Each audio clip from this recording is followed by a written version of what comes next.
Hey, yo, what is going on, guys? Got a brand new episode of Buy or Bust for you guys today. We're going to be talking about Bastion. Is this the card of the season, or is this card going to actually flop? We're going to go ahead and we're going to talk about the good and the bad of this card, the key synergies and counters, as well as 3 separate decks for you guys. Let's go ahead and jump right into it. In case you guys did not know, Bastion is a 4-cost, 3-powered Series 5 card releasing on Tuesday with the ability, on reveal, add copies of your other cards here to your hand, set their cost to 2 and their power to 3. This is what it looks like in-game, which, of course, the example they use is a little interesting, using a Patriot Clog kind of style deck, but I think we're going to have a couple better decks to be able to rock this card with, and I think this card is going to be really cool. It gives you a lot of different combo possibilities, but those possibilities are really enabled by these key synergies, which one of the key synergies I'm thinking of course, is Victoria Hand. They're adding copies of cards to your hand, so of course those work with Victoria Hand, and you always want more copies of Victoria Hand to continue to, you know, get that combo going and add power that way on the board. So I think that's one of the main key synergies. Of course, also Cerebro 3 loves this as well. Having other cards that are 3 powered in Cerebro 3 gives you options there. Being able to get Cerebro down early and then getting a copy of Cerebro is also very nice. And then, of course, you have Quinjet. Since these are copies of cards, it works well with Quinjet. It'll work well with ongoing cards. It'll work well with Collector. Like, there's a bunch of different cards that do get benefits from this, which, if you guys watched Rez's video yesterday, gives you a really good, thorough breakdown of those as well. This card's got a lot of different options, so I think it's really nice for it. But, of course, there are counters. One of the main counters is going to be Mobius, because their costs are set to 2 and their power to 3. Their cost being 2, you might have some expensive cards you're trying to actually copy with Bastion. So with Mobius, make it so they don't have that 2 cost. It makes them go back to their default cost. So this is kind of like one of the big bads against your Bastion play. Of course, Sandman 2 increases the cost of your cards by 1 the next turn. So you have Sandman to kind of discredit your Bastion play potentially. And Gorgon, because they're copies of created cards. Gorgon, of course, can offset that. Same with Cosmo. Shadow King sending the cards back down to 0. Red Guardian also hitting those cards because they have 3 power now. Red Guardian may be able to target those easier at a 3 power stat line opposed to anything greater. So just keep that in mind also when you're playing your Bastion. But let's talk about the good and the bad for this card. So the good for this card, the very first thing is it generates copies of cards that can add exponential value, whether they are, you know, cards that add synergy or combo pieces to get you into other areas. Like, there's just so many large like combos. Like I'm saying, like these are pretty much a bunch of different ways to just say there's a lot of combos for this card, which is really nice. Being able to play out some of these maybe more expensive cards at a 2 cost. Think about how you like Pixie when Pixie shuffles your cards around and you get a really expensive card for very cheap. That's kind of like the same concept I'm thinking about with Bastion, giving you that, you know, enabling kind of feature there. It's also a 4 cost, so Zabu can discount it. You could also surge this card, but especially Zabu will work well. You'll see that especially in the primary shell we'll be talking about later on in the video. But there, of course, is some bad for this card as well. Not all cards are going to be absolutely amazing all the way through and through. There are going to be a few, but it's a bad late draw. So you get this at the very end of the game. It's a 4-3.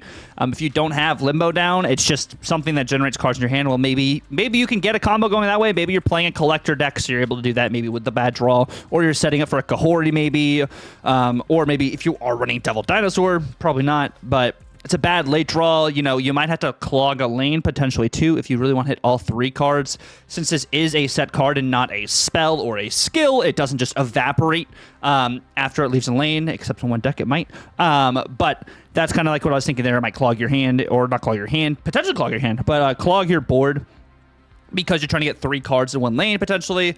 Of course, you know, Mobius is a hard counter, and the Wiccan deck right now that you're seeing everywhere with the, you know, Quicksilver Domino, it has Negasonic, it has Copycat, it's got Speed, it's got Mobius.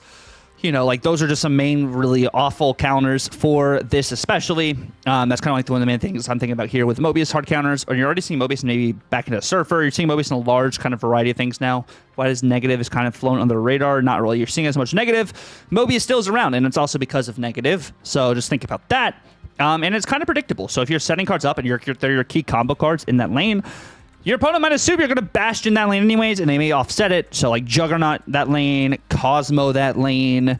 Like, there's a bunch of different ways they can kind of, like, mess up what you're trying to do, because it can be somewhat predictable depending on how you're setting your lanes up. But let's talk about the floor and the ceiling for this card. All right, so the absolute floor for this card, is going to be it's a bad late draw, and the counters are in play to offset the combos you want to do, which you can still get generated cards. They're just not going to be 2 cost. So like that's what I'm talking about. The counters, it doesn't make it so you can't play the cards you of course get copies of in your hand, but it doesn't make it as easy to do so. I think the middle ground is you at least get a copy of 1 card with a 2 cost and 3 power set line that you'll be able to play. And I think that's just like the median kind of there. But on the high end, I think if you can copy 2 to 3 cards, even if it is clogging that single lane, like clogging that spot on the board to be able to get 3 copies of card, you're probably using that for enablers that get you power also in the lane that you copied those cards with Bastion. So I think you can kind of get some saving grace there, which will be pretty nice, especially if you're running like a Quinjet and stuff too, to kind of, have areas to be able to optimize the other areas of the board too.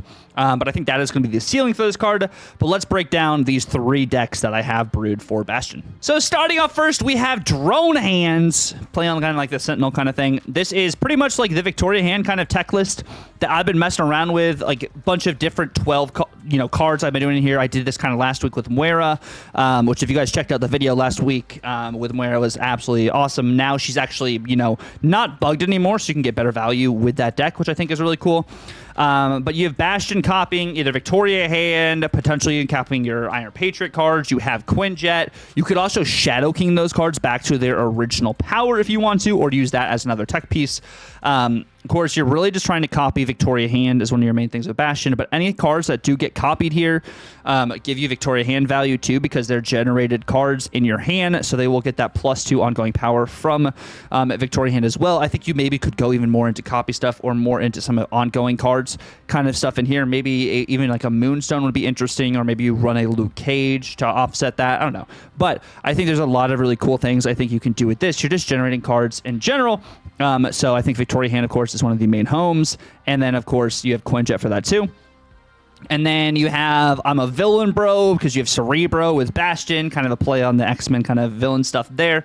But you have all sorts of Cerebro 3 things. You have Gorgon for the Mirror is kind of my thought process there. So if your opponent is also running Bastion, your Gorgon makes it so those cards cost 3 instead of costing 2. So that's kind of why we have Gorgon in this list. This also allows you to potentially throw down Bro early, and then you can Cosmo that lane a little bit later, kind of protect that. So you kind of have different areas and avenues to walk around there. You could maybe do Ravonna in this list, but if you're doing Bast into Ravonna, it kind of like supersedes kind of like what you're trying to do in that situation. So that's how you don't have Ravonna in here.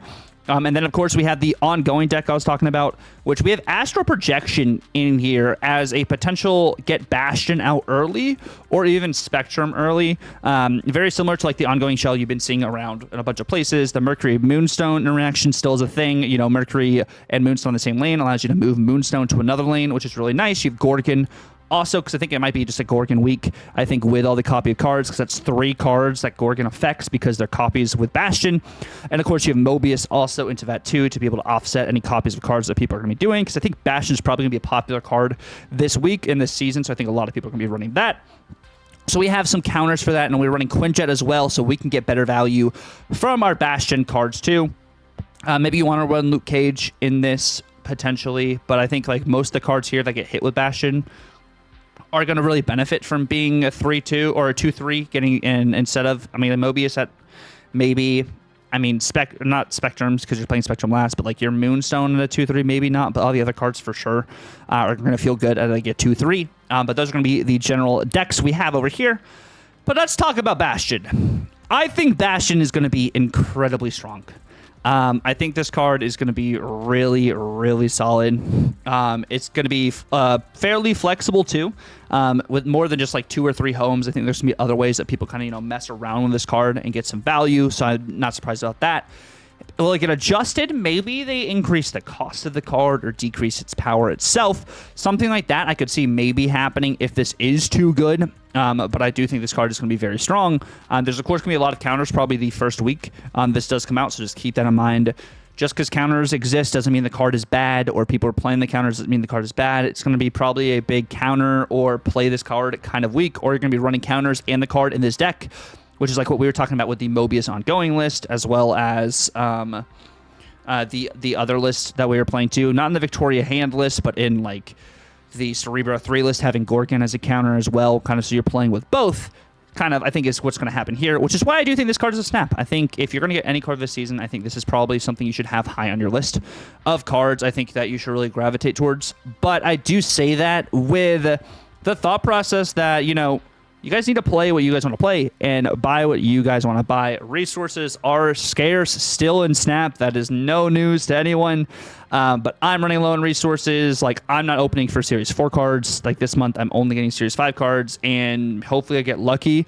And maybe because next month we got even more Series 5 cards. And there's all Series 4 cards. It's like I'm hoping to get lucky with some of these caches or, you know, with some of these, you know, packs to be able to maybe get some of these cards. But, like, there's so many cards. And if you're not spending your money on this game, it's going to be really hard to keep up. So, like, really buy the cards that you guys want to buy. We are theory crafting, you know, every single time we make these type of videos, we are theory crafting about what we think these cards are going to do, how they're going to perform. But we don't know exactly what the meta is going to be like when these cards are released. You know, OTAs also happen, you know, fairly frequently too. There should be an OTA also the same week, you know, with Bastion coming out next week. So we should have an OTA, which could also change some stuff around too and maybe make this card a little bit not as good or make it even better. Like, things happen, you know, the meta kind of fluctuates here in Snap unless you're playing the Wiccan deck, and the Wiccan deck's just, you know, there no matter what, but maybe they changed the Wiccan deck. So just keep that in mind when you do buy cards, especially with the pack system they're talking about now. It's easier to buff and to nerf cards because players have more access to them. So just keep that in mind when you guys are buying cards as well. At the end of the day, buy cards that you really are going to play, that are not just going to, you know, sit on the shelf. They're going to be cards that, you know, you're going to have fun with and enjoy. You know, we're playing a video game. We're playing a video game at the end of the day, and we want to have fun. We don't want it to be super stressful. We just want to be able to enjoy ourselves. So get what you really want to do and, you know, play what you really want to play. But that's going to be the end of buy or bust for you today. I want to say thank you guys so much for watching the video. If you guys did stick around to the very end, let me know down below. Are you guys going to be getting Bastion? Is Bastion overhyped? Or is this card going to live up to the expectations? And definitely feel free to like, comment, and subscribe if you're new. It's been real. God bless, and Tucker out.